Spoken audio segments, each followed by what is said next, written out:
Shalom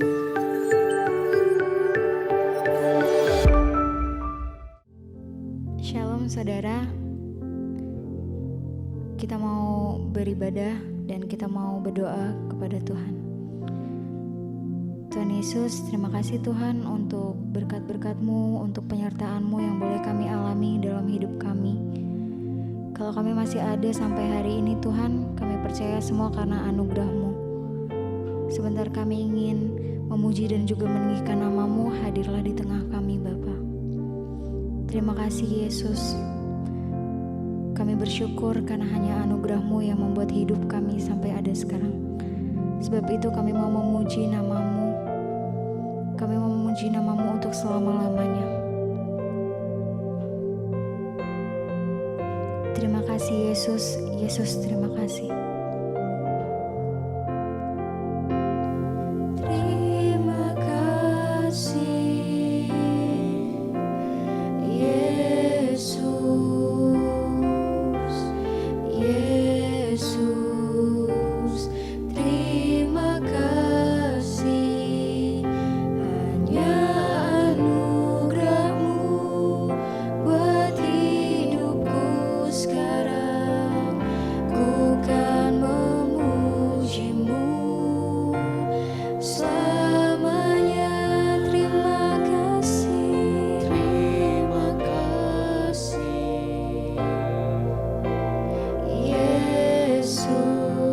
Yesus, kami berterima kasih. Yesus, terima kasih. Hanya anugerah-Mu yang membuat kami ada sampai sekarang Tuhan. Sebab itu kami mau memuji-Mu untuk selama-lamanya.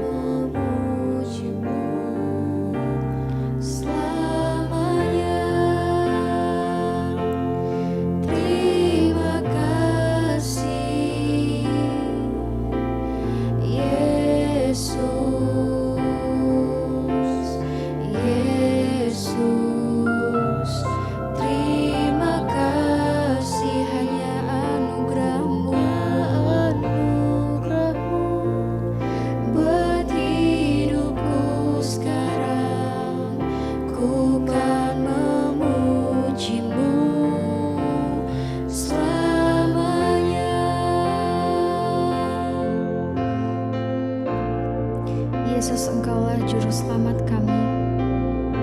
Kami tahu dalam janji-Mu ada kemenangan kami Tuhan.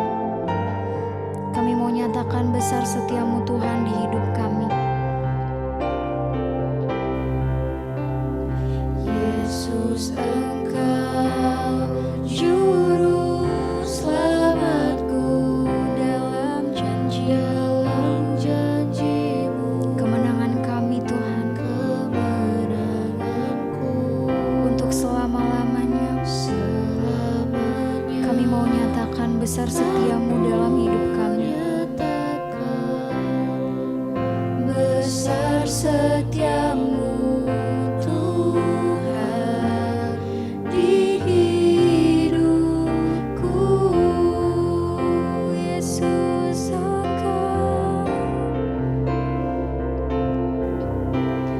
Yesus, Engkau Juru Selamatku dalam janji-Mu, kemenanganku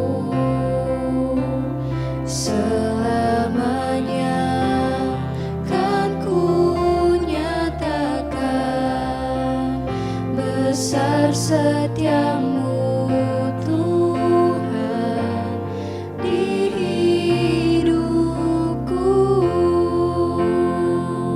Yesus, Engkau Juru Selamat kami. Yesus, Engkau Juru Selamatku dalam janji-Mu, kemenangan kami Bapa. Untuk selama-lamanya kami mau nyatakan besar setia-Mu di dalam hidup setiap kami. Besar setia-Mu Tuhan di hidup. Mari kita nyanyikan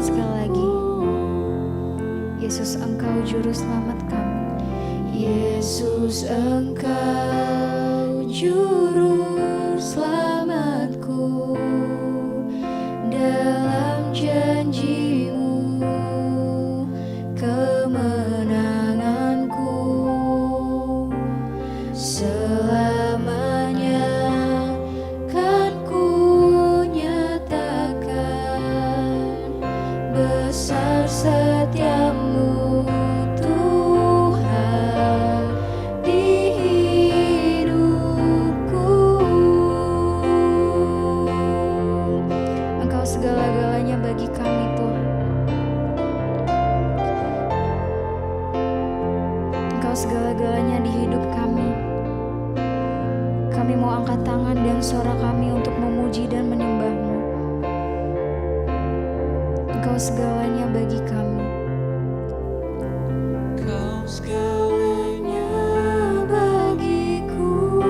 Engkau segalanya di hidup kami. Engkau segalanya di hidupku. Kami mau angkat tangan kami. Ku angkat tangan menyembah-Mu. Kami mau angkat suara untuk memuji-Mu. Ku angkat suara memuji-Mu. Engkau segalanya bagi kami. Engkau segalanya bagiku. Engkau segalanya di hidupku. Kami mau angkat suara. Ku angkat tangan menyembah-Mu. Kami mau angkat suara kami Tuhan. Ku angkat suara memuji-Mu.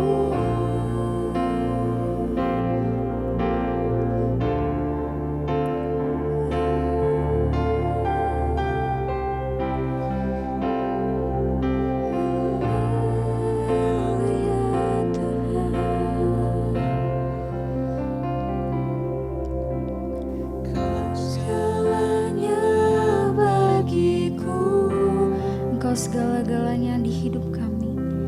Engkau segalanya di hidupku. Kami mau angkat tangan menyembah-Mu. Ku angkat tangan menyembah-Mu. Kami mau angkat suara memuji-Mu. Ku angkat suara memuji-Mu. Engkau segalanya. Engkau segalanya bagiku. Kau segalanya. Kau segalanya di hidupku.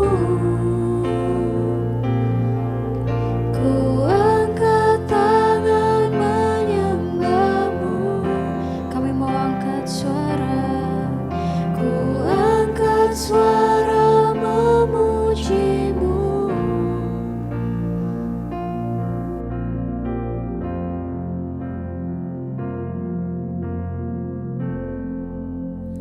Terima kasih Bapa, kami mengucap syukur buat hari ini Tuhan, Engkau yang mengadakan dan menjadikan hari ini sehingga kami boleh beribadah. Terima kasih buat anugerah Tuhan, berbicara bagi kami, sampaikan firman-Mu bagi kami dan buat kami mengerti Tuhan bahwa Engkaulah Tuhan yang berkuasa atas hidup kami. Biar kami senantiasa ada dalam rencana dan kehendak-Mu. Urapi hamba-Mu yang tidak ada apa-apanya. Urapi setiap kami mendengarkan firman ini. Dalam nama Yesus kami berucap syukur. Haleluya. Amin, amin, amin. Iya, shalom saudara. Kita berjumpa kembali di hari Minggu ini di dalam ibadah Sunday online. Saya percaya kita semua dalam keadaan baik, sehat dan luar biasa. Dan saya percaya juga penyertaan Tuhan selalu ada atas kita. Saudara, semua orang percaya ya tentu merindukan hidupnya itu disertai oleh Tuhan. Seperti halnya juga kita semua, kita pasti merindukan hidup kita disertai oleh Tuhan. Tetapi seringkali dalam kehidupan ini kita menghadapi tantangan, persoalan, masalah. Lalu kita bertanya ya, di manakah penyertaan Tuhan itu? Kalau Tuhan beserta, ya bagaimana mungkin ya masalah ini bisa terjadi. Kalau Tuhan beserta, ya kenapa usaha saya seperti ini.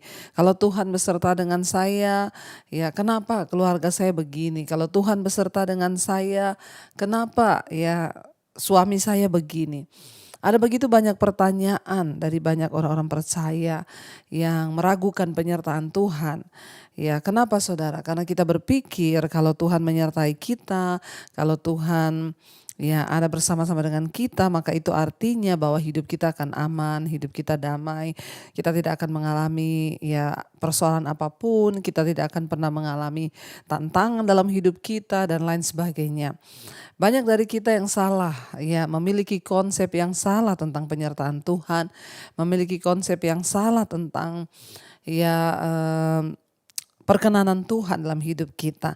Saya mau saudara supaya kita ini sebagai orang percaya, kita memiliki satu konsep yang benar ya bahwa mengiring Tuhan itu ya berbicara tentang bagaimana kita membayar harga, bagaimana kita diproses dan bagaimana kita dimatikan di dalam kedagingan.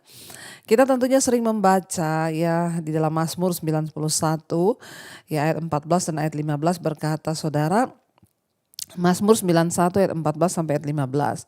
Sungguh hatinya melekat kepadaku, maka aku akan meluputkannya, aku akan membentenginya sebab ia mengenal namaku. Bila ia berseru kepadaku, aku akan menjawab, aku akan menyertai dia dalam kesesakan, aku akan meluputkannya dan memuliakannya. Ya, seringkali ketika kita membaca ayat-ayat yang enak ya, janji-janji Tuhan yang kita rasa itu ya wow ya ini bisa saya pegang sehingga ya saya boleh mengalami keberkatan.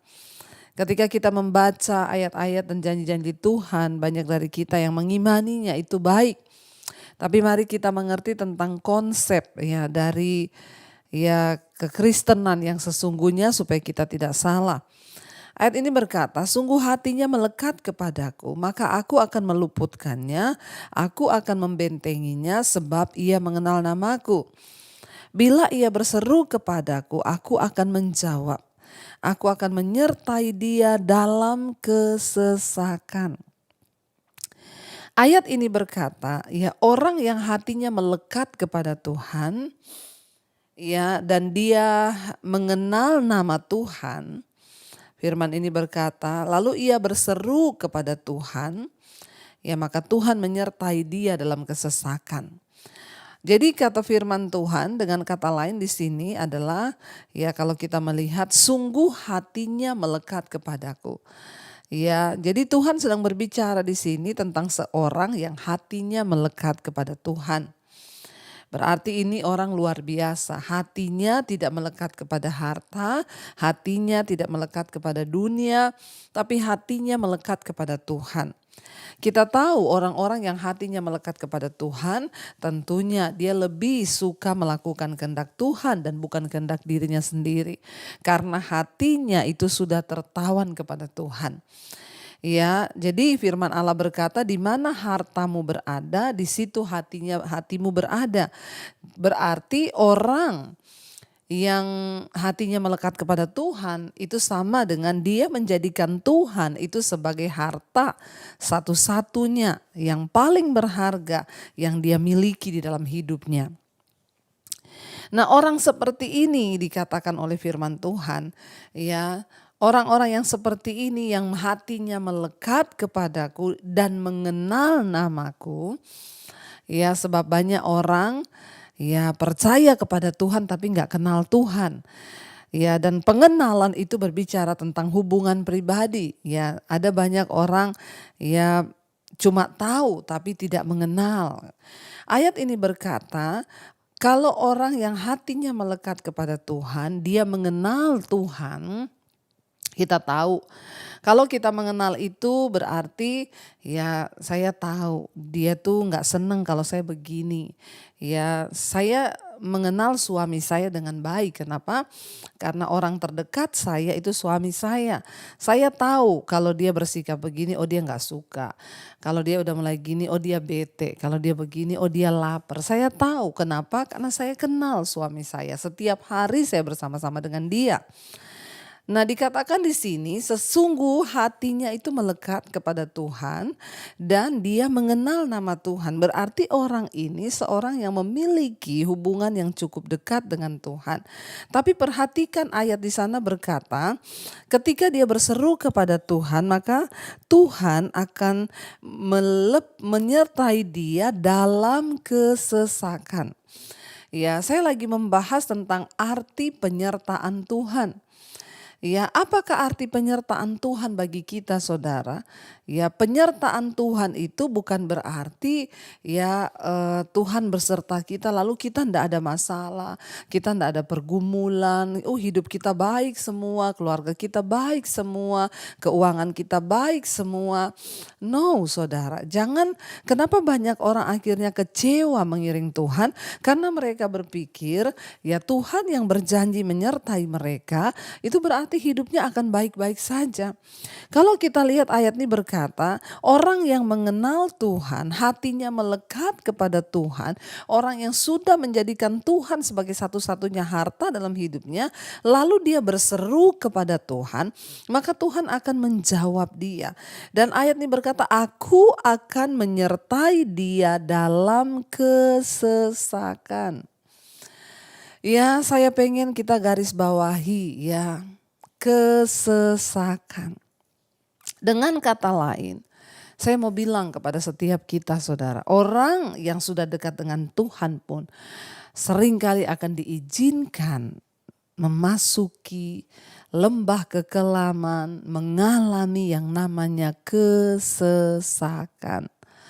Ya, tetapi luar biasanya bagi kita yang mengenal Tuhan, hati kita melekat kepada Tuhan, dikatakan di dalam kesesakan itu Tuhan menyertai. Beda dengan orang yang tidak mengenal Tuhan dan tidak melekat hatinya kepada Tuhan, sama-sama mengalami kesesakan. Perbedaannya di mana Tuhan menyertai kita. Sementara orang yang tidak mencintai Tuhan dengan segenap hatinya, ya dalam kesesakan tapi tidak ada penyertaan Tuhan. Saya pengen membuka paradigma kita semua bahwa orang yang dekat dengan Tuhan pun ya akan diizinkan berada di dalam kesesakan. Kita sedang membahas ya banyak di dalam mesbah doa ya, berapa waktu yang lalu kita sudah membahas bagaimana perjalanan bangsa Israel. Bangsa Israel ya dibawa Tuhan keluar dari Mesir, dari tanah perbudakan. Karena mereka diperbudak dengan hebat di sana ya. Mereka mengalami kehidupan yang tidak manusiawi di Mesir. Mereka diperbudak kerja paksa. Lalu akhirnya Tuhan berfirman kepada Musa sebagai orang yang dipilih Tuhan untuk membawa keluar bangsa itu. Tuhan berkata, Musa, kamu pergi ya, temui Fir'aun, raja Mesir.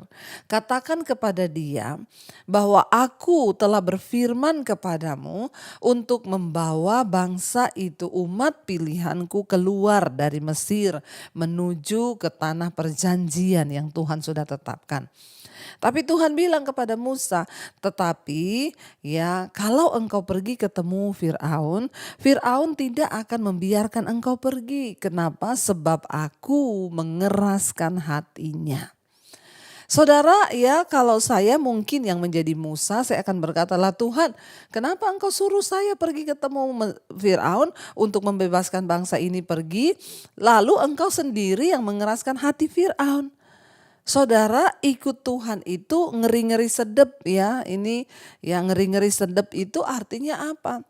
Ya Tuhan sudah berjanji, kamu pergi, aku yang menyuruh Musa. Ketemu Fir'aun, bilang ya aku menyuruh engkau membawa bangsa ini keluar. Ya, karena itu adalah umat kesayanganku. Tapi Tuhan bilang, tapi Fir'aun tidak akan mengizinkan engkau karena aku akan mengeraskan hatinya. Kalau kita tidak mengerti kehendak Tuhan dalam hidup ini, maka kita akan menjadi orang-orang yang kecewa. Orang-orang yang marah dengan Tuhan. Kenapa Tuhan melakukan ini? Kan saya maunya begini, Tuhan yang suruh saya begini, tapi di tengah jalan saya mengalami yang namanya jalan buntu. Sehingga Musa ketika dia berbicara kepada Fir'aun, ya, dia diproses lama saudara dengan Fir'aun. Sampai tulah pertama, tulah kedua, tulah ketiga, sampai tulah yang ke-10. Ya, baru Tuhan itu berkata, ya bersiaplah. Kenapa enggak dari awal saja dulu Tuhan membiarkan ya mereka pergi dengan Tuhan menjamah hati Firaun untuk membebaskan bangsa ini keluar. Ada banyak hal yang tidak kita mengerti dalam hidup ini.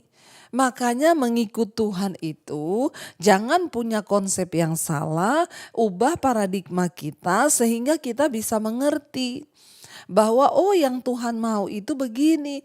Jalani saja hidup ini saudara ya dengan mata yang terus tertuju kepada Tuhan. Jalani setiap proses hidup kita supaya kita bisa melihat perkara-perkara besar.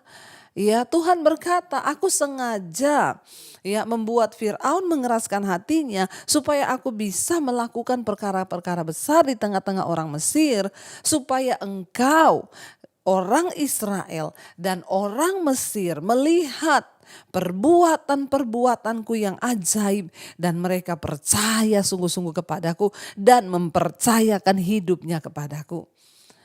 Dan buktinya apa saudara? Tuhan sudah melakukan begitu banyak tanda ajaib. Ya tongkat berubah menjadi ular. Ya Tuhan sudah membuat tanda-tanda yang ajaib dengan tulah-tulah yang terjadi. Bayangkan ketika anak sulung mati, hanya orang Mesir yang anak sulungnya mati. Bahkan anak ternak yang sulung pun juga mati. Tapi orang Israel milik mereka tidak mati. Harusnya itu membuat mereka melihat bahwa Tuhan itu benar-benar ada sehingga mereka hidup takut akan Tuhan. Tetapi ternyata tidak saudara, semua yang sudah Tuhan izinkan terjadi itu tidak cukup membuat bangsa Israel mempercayai Tuhan dan mempercayakan hidup mereka kepada Tuhan. Ya, apa sih arti penyertaan Tuhan itu? Tuhan mau supaya kita bukan hanya percaya kepada Tuhan, tapi kita mempercayakan hidup kita kepada Tuhan, saudara. Ketika mereka mengalami tantangan di padang gurun, mereka bilang kepada Musa, "Oh, jadi kamu bawa kami ke padang gurun ini untuk mati kelaparan di sini. Musa, mending kami mati di Mesir. Kami mati di depan kuali yang banyak daging, banyak roti. Daripada kami mati di sini, tapi kami mati kelaparan di padang gurun. Mending kami jadi budak." Itu loh saudara. Mengapa Tuhan harus mengizinkan kesulitan dan kesukaran terjadi? Supaya dicuci otak bangsa ini. Karena mereka punya pemahaman itu hanya memikirkan keenakan bagi dagingnya. Berapa banyak hari-hari ini orang Kristen yang berkata mau ikut Tuhan tapi dia hanya hidup menyukakan dagingnya. Kita bahkan gak mampu keluar dari keinginan daging. Kita terus hidup melakukan keinginan daging. Kita hidup dalam percabulan, kenajisan, amarah, kepahitan. Ya, kita masih tenggelam dengan minuman keras, rokok, dengan segala macam dosa kita lakukan. Kenapa? Karena sesungguhnya kita ini tidak ada ubahnya dengan bangsa Israel yang hanya memikirkan kesenangan dagingnya tapi gak mau mengikuti Tuhan dan rencananya. Saudara, jangan biarkan proses Tuhan berlanjut terlalu lama dalam hidup kita. Bangsa Israel harusnya menempuh perjalanan bisa hanya beberapa hari. Tapi mereka akhirnya jadi puluhan tahun, 40 tahun berputar-putar di padang gurun. Kenapa? Karena ternyata semua kesulitan tidak cukup membuat mereka bertobat. Ingat saudara, penyertaan Tuhan dalam hidup kita itu sebenarnya cuma satu. Tuhan mau apa? Supaya kita ini bertobat. Apa arti penyertaan Tuhan dalam hidup kita? Supaya kita ini hidup dalam pertobatan. Itu yang Tuhan mau. Ya, jangan sampai kita ini tidak mengalami pertobatan. Makanya dalam Keluaran pasal 15 ayat yang ke-11 dikatakan di sana, siapakah yang seperti engkau di antara para Allah ya Tuhan?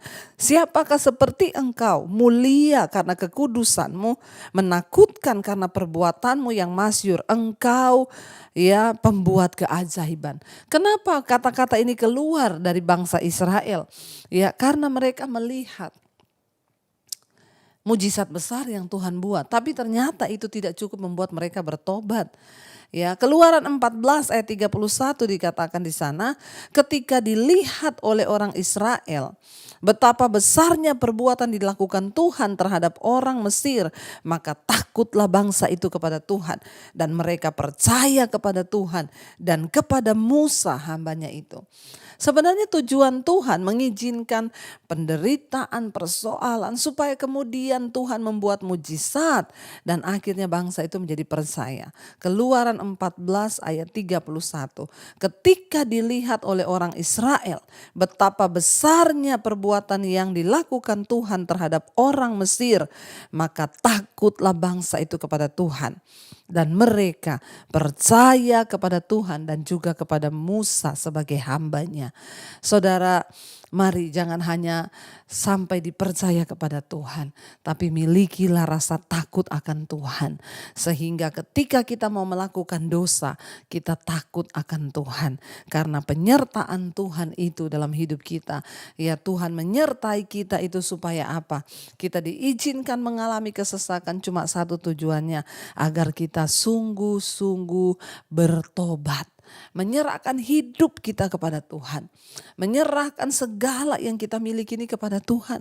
Ya, bukan untuk kita ini ya senang-senang, bukan untuk kita ini tidak mengalami penderitaan, bukan. Ya, daging ini harus menderita supaya apa? Ketika daging kita menderita, barulah kita ini bisa hidup berkenan kepada Tuhan. Jadi hari ini ketika engkau sedang ada dalam pergumulan, mungkin engkau sedang ada dalam penderitaan, kesesakan, jangan bilang Tuhan tidak menyertai engkau. Tapi percayalah, semua itu Tuhan izinkan terjadi supaya engkau bisa melihat kelepasan yang dari Tuhan, supaya engkau bisa melihat ya rencana Tuhan dan kita bisa bertobat dan hidup takut akan Tuhan. Mari kita merenungkan firman ini. Terima kasih Bapa, kami tahu dan percaya Engkau menyertai hidup kami. Kami tahu dan percaya Tuhan tidak pernah meninggalkan kami. Dan kami juga percaya penyertaan-Mu itu Tuhan sempurna bagi kami. Sekalipun mungkin hari-hari ini kami belum melihat, namun kami tetap percaya bahwa penyertaan Tuhan sempurna di hidup kami. Penyertaan-Mu sempurna, rancangan-Mu penuh damai, aman dan sejahtera walau di tengah badai. Ingin ku selalu bersama, rasakan keindahan arti kehadiran-Mu. Lebih lagi katakan penyertaan-Mu.